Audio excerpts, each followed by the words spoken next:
Versouté approche de la fin, mais en attendant, je suis à Piètre avec mes baskets, comme me l'avait conseillé Tiffaine Pietri de la miellerie d'Ocana dans le dernier épisode. Souvenez-vous, elle m'envoie vers Brissart, un guide passionné de nature et qui sort des sentiers battus. Et j'ai envie de vous dire, pour un randonneur, c'est un comble. Bonjour Brice. Bonjour. Tiffaine m'a dit bon courage d'avance.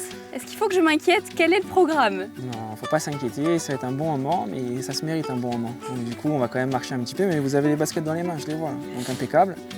J'ai à peu près 1 heure là. Allez, c'est parti. Dans un premier temps, on traverse le village et après on prend un petit peu d'altitude.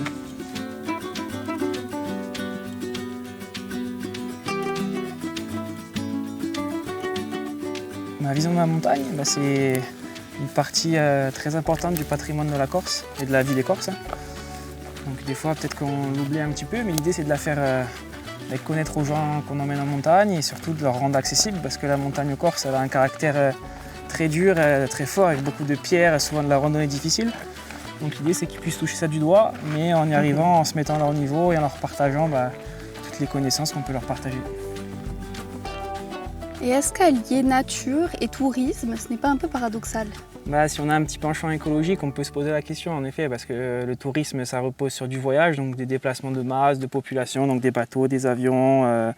Donc effectivement, si on a un métier nature pour ma part, mais il y a quand même une petite ombre au tableau avec ce côté, on repose sur du déplacement. Donc on essaie de sensibiliser les gens tant qu'on peut pour qu'ils repartent de cette expérience et de cette randonnée avec aussi une autre vision des choses, parce que quand on passe son année dans une ville à travailler, on n'a pas forcément le recul sur ce qui se passe en nature. Et vu que nous on y est tout le temps, on voit l'évolution, le changement. On essaie de leur apporter ce qu'on peut pour qu'ils aient un petit déclic peut-être.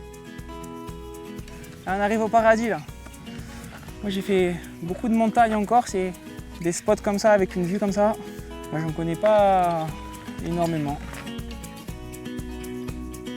Et à votre tour, Brice, quelle est la personne que vous trouvez inspirante? Moi je veux qu'on reste en montagne et j'ai envie de vous parler de Pierre-Thomas Graziani, qui est un jeune berger, il est légèrement plus âgé que moi je pense.